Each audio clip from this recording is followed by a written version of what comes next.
Independence day आणि तुम्हाला पण सगळ्यांना इंडिपेंडन्स डे आहे. Happy independence day. आज आम्ही चाललो आहोत महाबळेश्वरला. सो आजचा ब्लॉग आपण चालू करतोय भाईंदर मधनं. हे बघा आम्ही आता चाललोय भाईंदर मधून. आम्ही कसे जाणार आहोत, काय करणार आहोत, कुठे राहणार आहोत आणि सगळं तुम्हाला ह्या ब्लॉग मध्ये बघायला मिळेल. सो पुन्हा एकदा इंडिपेंडन्स डेच्या खूप साऱ्या शुभेच्छा. सो आमच्याशी कनेक्टेड राहा.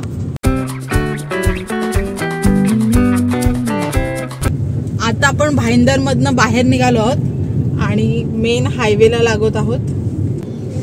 आपण ठाण्यामार्गे नाही जात आहोत, आपण चाललो आहोत मुंबई मार्गे. फास्ट रूट जो असतो तो सजेस्ट करतो गुगल आपल्याला. सो आपण आता पोहोचणार आहोत. हे बघा इकडे दाखवत आहे 3:12चा टाइम दाखवत आहे आणि आता आपण बघूया. आणि छान क्लायमेट असं रेनी झालं आहे आणि आता लॉंग रूट आणि पाऊस म्हणजे काय सांगायलाच नको. चला तर पाऊस आला तर तुम्हाला मी दाखवतेच.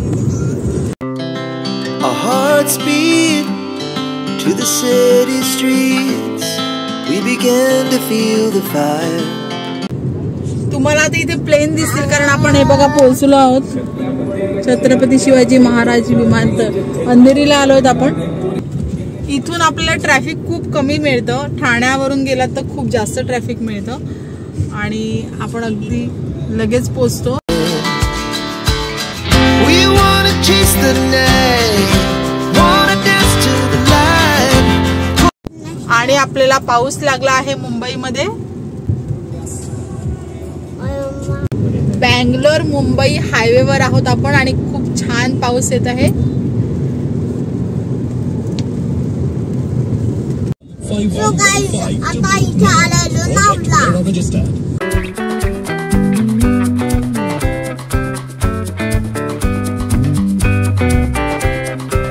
फर्स्ट टर्नल लागला आहे आणि हा मोठा असा टर्नल आहे. 2 ते 2.5 मिनिटाचा टर्नल आहे.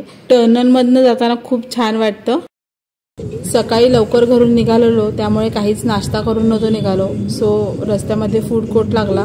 सो तिथे थांबलो आणि पूर्ण खूप गर्दी होती कारण 4 दिवस लागून सुट्टी आलेली आणि सर्वच जण छान अशी फिरायला निघाले होते. त्यामुळे पार्किंगसुद्धा मिळत नव्हती. शेवटी फायनली पार्किंग मिळाली आणि आम्ही नाश्त्यासाठी छोले भटुरे, आरवचं फेवरेट आणि साबुदाणा खिचडी घेतली होती. आता आम्ही निघालो. सो आम्ही आता पेट्रोल भरायला थांबलो तिथे फूड कोर्टच्या जवळच. चला तर आता आपण पेट्रोल भरून पुन्हा हायवेला लागलो आणि आपल्याला दाखवत आहे 4 तास. सो बघूया आता आपण कितीला पोहोचतोय. महाबळेश्वरला पोहोचण्याच्या आधी आणखीन एक मोठा टर्नल लागतो. हा देखील बराच मोठा टर्नल आहे. खूप छान असं रोमांचक वाटतं ह्यामधनं. 90sचं जे जग होतं ना ते खूप वेगळं होतं आणि आताचं जे आपलं जग आहे ते खूप वेगळं आहे. आताच्या आपल्या लाईफस्टाईलमध्ये खूप टेन्शन्स, धगधग, धावपळ आहे. त्याच्यामुळे थोडासा वेळ काढून असं शांत ठिकाणी फिरायला जा. खूप शांत वाटतं, खूप रिलॅक्सिंग वाटतं आणि नवीन ऊर्जा मिळते पुन्हा नवीन दिवस जगण्यासाठी. सो आपण फायनली 5 वाजता पोहोचलो आहोत आणि आमचं जे हॉटेल आहे द स्पॉट व्हॅली ते अगदी डोंगरावर आहे. बाजूला फॉरेस्टचं डोंगर आहे आणि अगदी उंचावर असं आहे हॉटेल. 3 स्टार हॉटेल आहे आणि हे आमच्या फ्रेंडचं असल्यामुळे आम्ही दरवेळेस आल्यानंतर इथेच थांबतो. आम्ही महाबळेश्वरला जवळजवळ 3 ते 4 वेळा आलो आहोत ह्या आधीसुद्धा आणि इथून सुद्धा खूप छान व्ह्यू आहे. आणि हे 5गणीमध्ये आहे. आम्ही प्रॉपर महाबळेश्वरमध्ये नाही थांबलोत कारण इथून सगळे स्पॉट्स, मॅप्रो आणि आपल्याला निघण्याचा रस्ता हे सगळंच अगदी कनेक्टेड आहे आणि अगदी जवळ आहे. त्यामुळे एकदम परफेक्ट लोकेशनला आपलं हॉटेल आहे. सो हे बघा तुम्ही बघू शकता हॉटेलचं नाव आणि इकडे काही पॉईंट्स देखील लावले आहेत आणि अगदी वरून छान असा रोड टच आपलं हॉटेल आहे आणि छान व्ह्यू आहे.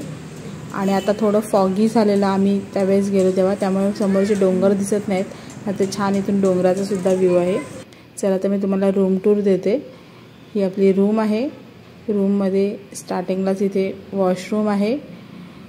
चांगलं प्रशस्त आणि स्वच्छ रूम आहेत सगळे. आम्हाला हायजीन खूप महत्त्वाची आहे त्याच्यामुळे आम्ही स्वच्छता बघूनच घेतो. त्यानंतर रूममध्ये आहे बेड, टीव्ही आणि AC सुद्धा आहे. बट इथे ACची अजिबात गरज नाही आहे. आणि सर्वात इम्पॉर्टंट म्हणजे गॅलरी. गॅलरीमधून खूप छान व्ह्यू दिसत आहे. तुम्हाला दाखवते मी. अगदी सुंदर असा व्ह्यू आहे। समोर डोंगर आहेत, फॉग आल्यामुळे आपल्याला डोंगर दिसत नाही आहेत, पण मी तुम्हाला उद्याच्या सकाळी नक्की डोंगर दाखवेल। इथे छान आहे बघा, धुरकट तुम्हाला डोंगर दिसतीलच, असं छान इथून लोकेशन आहे। जर तुम्हाला हॉटेलचा डिटेल्स हवे असतील तर मी कॅप्शनमध्ये मेन्शन करते, तिकडून तुम्ही कॉन्टॅक्ट करू शकता आणि खूप रिजनेबल रेटमध्ये मिळतात। आणि आम्ही आता बाहेर निघालो आहोत फ्रेश होऊन आणि खूप छान असं फॉग आला आहे आणि संध्याकाळी 5 नंतर खूप छान असं धुकं सगळीकडे पसरतं आणि इतकं धुकं पसरतं की समोरचं अजिबात दिसत नाही। हे बघा तुम्ही बघू शकता।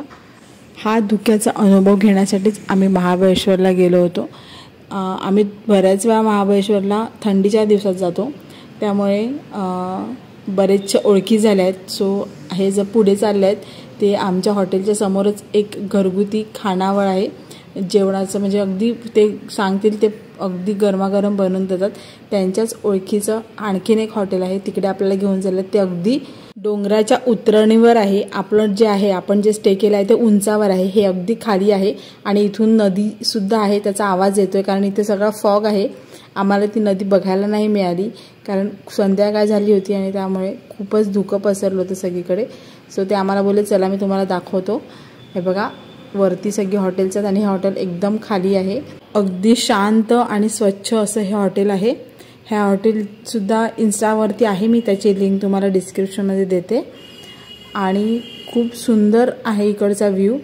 हे ह्यांचं खाली घर आहे, इकडचेच आहेत ते स्थानिक, ते घर राहतात आणि वरती त्याने हॉटेल केलं आहे आणि थोडे रूम समोर देखील आहेत आणि खूप सुंदर असा हा व्ह्यू आहे। परंतु धुकं असल्यामुळे मी तुम्हाला दाखवू शकत नाही आहे। हे बघा वरती इथे ह्यांचं हॉटेल आहे, त्यानंतर तो खालचा गार्डन एरिया आणि एकदम खाली स्विमिंग पूल देखील आहे। ह्या जे इथून पायऱ्या जात आहेत त्या खालपासून अशा अजून खाली जात आहेत आणि तो आहे समोर स्विमिंग पूल, तो सुद्धा धुक्यामध्ये पूर्ण झाकून गेला आहे। इतका सुंदर व्ह्यू आहे। आम्ही काय स्विमिंग पूलमध्ये गेलो नाही कारण रात्र होत आली होती। तुम्हाला जर ह्या हॉटेलला कॉन्टॅक्ट करायचं असेल तरी सुद्धा मी डिटेल्स डिस्क्रिप्शनमध्ये देत आहे, तिकडून तुम्ही बघू शकता किंवा त्यांच्या इंस्टाग्रामला जाऊन सुद्धा अधिक माहिती घेऊ शकता। चला तर मी तुम्हाला ह्यांचे रूम्स दाखवते कसे आहेत ते। फर्स्ट फ्लोअरला ह्यांचे रूम आहेत, इथून चढल्यानंतर हा समोरचा व्ह्यू दिसते। त्यानंतर इथे समोर तुम्हाला इंडोर गेम मिळतील, तर तुम्ही इथे इंडोर गेम खेळू शकता। त्याचप्रमाणे ह्यांचे रूम्स जे आहेत ते अगदी त्याच्या समोरच आहेत।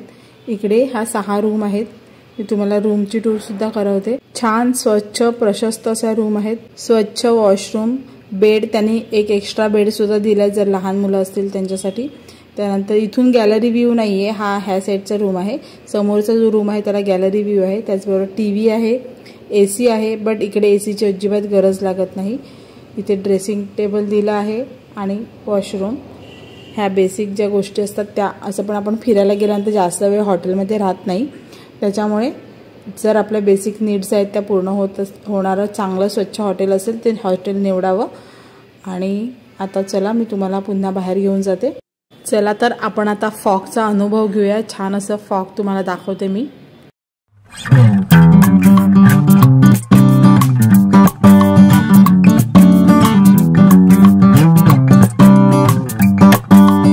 हे जे वातावरण आहे, जी शांतता आहे आणि जे डोळ्यांना सुखावणारा जो नजारा आहे ना, तो अत्यंत सुंदर असा आहे। तुम्हाला सुद्धा वातावरणातील हा सुंदर अनुभव घ्यायचा असेल तर एकदा तरी पावसाळ्यामध्ये महाबळेश्वरला नक्की भेट द्या। आणखीन 2 दिवस आपण महाबळेश्वरमध्ये आहोत आणि आता ह्या 2 दिवसमध्ये काय करणार आहोत, कुठे जाणार आहोत, त्यासाठी पुढचे व्हिडिओ देखील नक्की बघा। आणि आजची व्हिडिओ जर तुम्हाला आवडली असेल तर कमेंट करा आणि अशाच छान छान व्हिडिओंसाठी, ट्रॅव्हलच्या व्हिडिओंसाठी चॅनलला नक्की सबस्क्राईब करा। 7 ते 8 तासाच्या प्रवासानंतर छान असा वातावरणाचा अनुभव घेऊन आम्ही रात्रीचं डिनर केलं। चला तर पुढच्या ब्लॉगसाठी नक्की सबस्क्राईब करा आणि पुढचा ब्लॉग नक्की बघा।